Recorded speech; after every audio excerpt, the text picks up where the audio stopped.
ನಮಸ್ಕಾರ, ಎಲ್ಲರಿಗೂ ಕನ್ನಡತಿ ಅಡುಗೆ ಚಾನಲ್ಗೆ ಸ್ವಾಗತ. ಇವತ್ತು ನಾನೊಂದು ಸ್ವೀಟ್ ರೆಸಿಪಿ ಹೇಳ್ತಾ ಇದ್ದೀನಿ. ಇಲ್ಲಿ ಸಕ್ಕರೆ, ಬೆಲ್ಲ, ತುಪ್ಪ, ಹಾಲಿನ ಪೌಡ್ರು ಯಾವುದನ್ನು ನಾನು ಇಲ್ಲಿ ಬಳಸ್ತಾ ಇಲ್ಲ. ಅದನ್ನು ಬಳಸ್ತೇನೆ ನಾನು ತುಂಬ ಹೆಲ್ದಿಯಾಗಿ ಮಾಡಿ ತೋರಿಸ್ತಾ ಇದ್ದೀನಿ. ನೀವೂ ಮಾಡಿರ್ಬೋದು. ಬಟ್ ನಾನಿಲ್ಲಿ ತುಂಬಾ ಸಾಫ್ಟಾಗಿ ಮತ್ತು ನೀವು ಇದನ್ನು ಸ್ಟೋರ್ ಮಾಡಿ ಇಟ್ಕೊಂಡು ತಿನ್ಬೋದು. ನಾನಂತೂ ಇದಕ್ಕೆ ಚಳಿಗಾಲದ ರೆಸಿಪಿ ಅಂತಲೂ ಕರಿತೀನಿ ರೀ. ಆಲ್ರೆಡಿ ನಾನು ಒಂದು ಪ್ಯಾನನ್ನು ಕಾಯ್ಲಿಕ್ಕೆ ಇಟ್ಟಿದ್ದೀನಿ ರೀ. ಇಲ್ಲಿ ಒಂದು ಬಟ್ಲಿನ ಚಿಕ್ಕ ಬಟ್ಲಿಂದನೇ ಒಂದು ಬಟ್ಲಷ್ಟು ಬಿಳಿ ಎಳ್ಳನ್ನು ತೊಗೊಂಡಿದ್ದೀನಿ. ಇನ್ನೊಂದು ಥರ ಬಿಳಿ ಎಳ್ಳು ಬರುತ್ತೆ, ಅದು ತುಂಬಾ ಪಾಲಿಶ್ ಇರುತ್ತೆ. ಆ ಥರ ಬೇಡ, ಈ ಥರ ಇರೋ ಎಳ್ಳನ್ನೇ ತೊಗೋರಿ. ತುಂಬ ಪಾಲಿಶ್ ಇರೋದ್ರಿಂದ ಅದರಲ್ಲಿ ಮಿನರಲ್ ವಿಟಮಿನ್ ಕಡಿಮೆ ಇರ್ತಾವೆ ರೀ. ಇದನ್ನು ನಾವು ಎಳ್ಳನ್ನು ಹುರಿಯೋಣ್ರಿ. ಎಳ್ಳು ಹುರಿದ್ಮೇಲೆ ಸ್ವಲ್ಪ ಸ್ಮೆಲ್ಲನ್ನು ಚೆನ್ನಾಗಿ ಬರ್ತಿರ್ತದೆ ರೀ, ಮತ್ತು ಅದ್ರ ಸೈಜ್ನಲ್ಲಿ ಸ್ವಲ್ಪ ದಪ್ಪ ಆಗಿರ್ತದೆ ರೀ. ಆವರೆಗೂ ನಾವು ಮೀಡಿಯಮ್ ಫ್ಲೇಮಲ್ಲಿ ಇಟ್ಟನೇ ಹುರಿಯೋಣ್ರಿ. ಎಳ್ಳು ಆರೋಗ್ಯಕ್ಕೆ ತುಂಬಾ ಒಳ್ಳೆಯದು. ತುಂಬ ಕ್ಯಾಲ್ಸಿಯಂ ಇರ್ತದೆ ರೀ, ಮತ್ತು ಇದರಿಂದ ಬೋನೂ ಸ್ಟ್ರಾಂಗ್ ಆಗ್ತಾವೆ ರೀ. ಎಳ್ಳನ್ನು ನಾವು ಚಳಿಗಾಲದ ಫುಡ್ ಅಂತಲೂ ಕರಿಬೋದು ರೀ. ನೋಡಿ ಇಲ್ಲಿ ಪಟ ಈಗ ಎಳ್ಳು ಸಿಡಿಲಕತ್ತದಂದ್ರೆ ಇವು ಎಳ್ಳು ಕರೆಕ್ಟಾಗಿ ಹುರಿ ಹಾಕತ್ತವ್ರಿ. ಇನ್ನೊಂದು ಸ್ವಲ್ಪ ನಾ ಇದನ್ನು ಹುರ್ಕೋತೀನಿ ರೀ. ನೋಡಿ ತುಂಬಾ ಹೈ ಫ್ಲೇಮ್ ಇಟ್ಟರೆ ತುಂಬ ಸಿಡಿದು ಹೋಗ್ತಾವೆ ರೀ. ಈಗ ಇವು ಕರೆಕ್ಟಾಗಿ ಹುರಿದವ್ರಿ. ಇದನ್ನು ನಾನು ಒಂದು ಪ್ಲೇಟಿಗೆ ಹಾಕೋತೀನಿ ರೀ. ನೋಡಿ ಎಲ್ಲ ಎಳ್ಳು ಚೆನ್ನಾಗಿ ಹುರಿದವ್ರಿ ಇವನು. ಈಗ ಅದೇ ಪ್ಯಾನ್ಗೆ ನಾನು ಒಂದು ಬಟ್ಲಷ್ಟೇ ಒಣ ಕೊಬ್ಬರಿಯನ್ನು ಹಾಕೋತಾ ಇದ್ದೀನಿ. ಆ ಕೊಬ್ಬರಿಯ ಹಿಂದಿನ ಭಾಗವನ್ನು ನಾನು ತೆಗೆದ್ಬಿಟ್ಟು ತುರಿದ್ಬಿಟ್ಟು ತೊಗೊಂಡಿದ್ದೀನಿ ರೀ. ಕೊಬ್ಬರಿನೂ ಸ್ಕಿನ್ನಿಗೆ ತುಂಬಾ ಒಳ್ಳೆಯದು ರೀ. ಇದರ ಟೇಸ್ಟೂ ಚಲೋ ಕೊಡ್ತದೆ ರೀ. ಅದನ್ನು ಸ್ವಲ್ಪನೇ ಹುರಿತೀನಿ ರೀ ನಾನು, 1 ನಿಮಿಷ ಆಗಷ್ಟೇ. ಭಾಳ ಏನು ಹುರಿಯಲ್ಲ, ಸ್ವಲ್ಪ ಕ್ರಿಸ್ಪಿ ಆದ್ರೆ ಸಾಕು ರೀ. ಸ್ವಲ್ಪ ಸ್ಲೈಟಾಗಿ ಕಲರ್ ಚೇಂಜ್ ಆದ್ರೆ ಸಾಕು ರೀ. ಭಾಳ ಹೈ ಫ್ಲೇಮ್ ಇತ್ತಂದ್ರೆ ಇದು ಜಲ್ದಿನೇ ಸೀದೋಗ್ತದೆ ರೀ. ನೋಡ್ರಿ ಇದು ಕರೆಕ್ಟಾಗಿ ಹುರಿದದ ರೀ. ಇದನ್ನು ನಾನು ಆ ಎಳ್ಳಿನ ಪ್ಲೇಟಿಗೆ ಹಾಕಿ ಇಟ್ಕೋತೀನಿ ರೀ. ನೋಡಿ ಆ ಹಿಂದಿನ ಭಾಗ ತೆಗೆದು ತೊಗೊಂಡ್ರೆ ತುಂಬಾ ವೈಟಾಗಿ ಚೆನ್ನಾಗಿ ಕಾಣ್ತದೆ ರೀ. ಇಲ್ಲಿ ಅರ್ಧ ಬಟ್ಲಷ್ಟು ನಾನಿಲ್ಲಿ ಹಸಿ ಶೇಂಗಾನ ತೊಗೋತಾ ಇದ್ದೀನಿ. ನೀವು ಡೈರೆಕ್ಟಾಗಿ ಹುರಿದಿರೋ ಶೇಂಗಾನೂ ತೊಗೋಬೋದು. ಇವನ್ನೂ ಹುರಿಯೋಣ್ರಿ. ನೀವಿಲ್ಲಿ ಇನ್ನೂ ಹೆಲ್ದಿ ಮಾಡ್ಕೊಳ್ಳೋ ಸಲುವಾಗಿ ಓಟ್ಸನ್ನು ಹುರಿದ್ಬಿಟ್ಟು ಪುಡಿ ಮಾಡಿನೂ ಹಾಕ್ಬೋದು. ನೋಡಿರಿ ಇವು ಶೇಂಗಾ ಕರೆಕ್ಟಾಗಿ ಹುರಿದವ್ರಿ.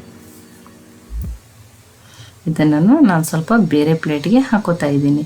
ಇವು ಆರಿದ ಮೇಲೆ ನಾನು ಇದನ್ನು ಪೌಡ್ರ್ ಮಾಡ್ಕೋತೀನಿ ರೀ. ಸ್ವಲ್ಪ ಹೊತ್ತಿವು ಆರಲಿ ರೀ. ಈಗ ಒಂದು ಮಿಕ್ಸರ್ ಜಾರಿಗೆ ಈಗ ಇವು ಆರ್ಯಾವ್ರಿ. ನೀವು ಬೇಕಂದ್ರೆ ಇದ್ರ ಸಿಪ್ಪೆ ತೆಗೆದೂ ಹಾಕ್ಬೋದು. ನಾನು ಹಾಗೇ ಹಾಕ್ತಾಯಿದ್ದೀನಿ ರೀ. ಇದನ್ನು ಈಗ ಪೌಡ್ರ್ ಮಾಡ್ಕೊಂಡ್ರಿ.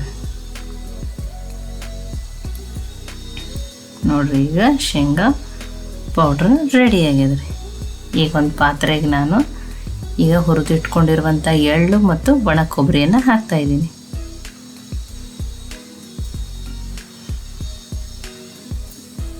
ಇದಕ್ಕೆ ಒಂದು ಸ್ಪೂನ್ ಅಥವಾ 2 ಸ್ಪೂನ್ ಆಗಷ್ಟು ನಾನಿಲ್ಲಿ ಪುಟಾಣಿಯನ್ನು ಹಾಕ್ತಾಯಿದ್ದೀನಿ. ಪುಟಾಣಿ ಟೇಸ್ಟೂ ತುಂಬ ಚೆನ್ನಾಗಿರ್ತದೆ ರೀ, ಮತ್ತು ಹೆಲ್ತಿಗೆ ಇದೂ ಒಳ್ಳೆಯದು. ಹಾಗೆ ಹಾಕೋದ್ರಿಂದ ಕುರುಮಾಗಿ ಕ್ರಿಸ್ಪಿಯಾಗಿ ಅನ್ನಿಸ್ತಾವತ್ತೇಳಿ ಇದನ್ನು ಪೌಡ್ರ್ ಮಾಡ್ತೀನಿ, ಹಾಗೆಯೇ ಹಾಕೀನಿ ರೀ. ಈಗ ಮಾಡಿಟ್ಕೊಂಡಿರುವಂಥ ಶೇಂಗಾ ಪುಡಿಯನ್ನು ನಾನು ಹಾಕಿರ್ತಾ ಇದ್ದೀನಿ. ಇದನ್ನು ಮಿಕ್ಸ್ ಮಾಡೋಣ ರೀ. ಇವನ್ನಂತೂ ಉಂಡೆ ಮಾಡೋಕ್ಕೆ ನಮ್ಗೆ ಇದಕ್ಕೆ ಬೈಂಡಿಂಗಕ್ಕೆ ಏನಾದರೂ ಬೇಕು ರೀ. ಅದಕ್ಕಾಗಿ ನಾನು ಏನು ಮಾಡ್ತಾಯಿದ್ದೀನಿ ಅಂದರೆ ಇಲ್ಲಿ ಇದಕ್ಕೆ ಬೈಂಡಿಂಗ್ ಸಲುವಾಗಿ 1 ಬಟ್ಲಷ್ಟು ನಾನು ಖಜೂರನ ತೊಗೋತಾ ಇದ್ದೀನಿ. ಈಗ ನೋಡಿ ಒಂದು ಮಿಕ್ಸರ್ ಜಾರಿಗೆ ನಾನು 1 ಬಟ್ಲಷ್ಟು ಇಲ್ಲಿ ಖಜೂರನ್ನು ಡೇಟ್ಸನ್ನು ತೊಗೊಂಡಿದ್ದೀನಿ. ನೀವು ಡೈರೆಕ್ಟಾಗಿ ಸೀಡ್ಲೆಸ್ ಇರೋದನ್ನು ತೊಗೋಬೋದು. ಯಾವುದೇ ಬ್ರ್ಯಾಂಡ್ ಅಥವಾ ಡೇಟ್ಸನ್ನು ನೀವು ತೊಗೋರಿ. ಡೇಟ್ಸೂ ಆರೋಗ್ಯಕ್ಕೆ ತುಂಬ ನ್ಯೂಟ್ರಿಯಸ್ ಇರೋ ಫುಡ್ ಅದು. ನೋಡಿ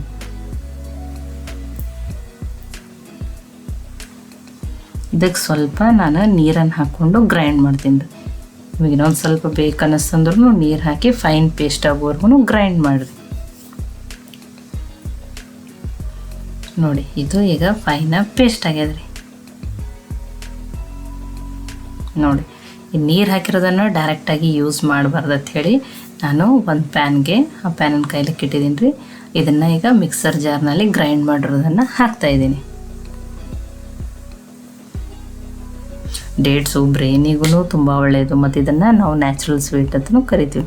ಇದನ್ನು ಲೋ ಫ್ಲೇಮಲ್ಲಿ ಇಟ್ಟನೆ ಸ್ವಲ್ಪ ನೀರಿನ ಅಂಶ ಹೋಗೋವರೆಗೂ ನಾನು ಹುರ್ಕೋತೀನಿ ರೀ. ನೀರೇ ನಾವು ಹೋದಂಗೆ ಏನಾಗ್ತದೆ ಅಂದರೆ ಇದು ಗಟ್ಟಿ ಹಾಕೋತೂ ಬರ್ತದೆ ನೋಡಿ. ಈ ಥರ ಗಟ್ಟಿಯಾಗಿ ಕಲರನ್ನು ಏನಾಗ್ತಿರ್ತದೆ ರೀ, ಚೇಂಜ್ ಆಗ್ತದೆ ರೀ. ನೀರು ಹಾಕಿನೇ ನಾವು ಹಾಗೇ ಯೂಸ್ ಮಾಡಿದ್ರೆ ಆ ಉಂಡೆಯನ್ನು ನಾವು ಭಾಳ ದಿನ ಸ್ಟೋರ್ ಮಾಡಿ ಇಟ್ಕೊಳಕ್ಕಾಗಲ್ಲ ರೀ. ಇದಕ್ಕೆ ನಾನು ಫ್ಲೇವರ್ಕಾಗಿ ಸ್ವಲ್ಪ ಏಲಕ್ಕಿ ಪುಡಿಯನ್ನು ಹಾಕ್ತಾಯಿದ್ದೀನಿ. ಈ ಏಲಕ್ಕಿ ಪುಡಿಯನ್ನು ಇದರೊಳಗೆ ಮಿಕ್ಸ್ ಮಾಡ್ಕೊಳ್ಳೋಣ. ಈಗ ಇದನ್ನು ಗ್ಯಾಸ್ ಆಫ್ ಮಾಡಿ ನಾನು ಯೂಸ್ ಮಾಡ್ತೀನಿ ನೋಡಿ. ಇದು ತುಂಬ ಆರಬಾರ್ದು ರೀ, ಬಿಸಿ ಇರುವಾಗಲೇ ಯೂಸ್ ಮಾಡ್ಬೇಕ್ರಿ. ನೋಡಿರಿ, ಈಗ ಮಿಕ್ಸ್ ಮಾಡಿರೋ ಎಳ್ಳು ಕೊಬ್ಬರಿಯನ್ನು ಮೊದಲು ಸ್ವಲ್ಪ ಭಾಗ ಹಾಕ್ಕೊಂಡು ಮಿಕ್ಸ್ ಮಾಡ್ಕೊತೀನಿ, ಆಮೇಲೆ ಉಳಿದಿರುವ ಭಾಗವನ್ನು ಹಾಕಿ ಮಿಕ್ಸ್ ಮಾಡ್ಕೊತೀನಿ ರೀ.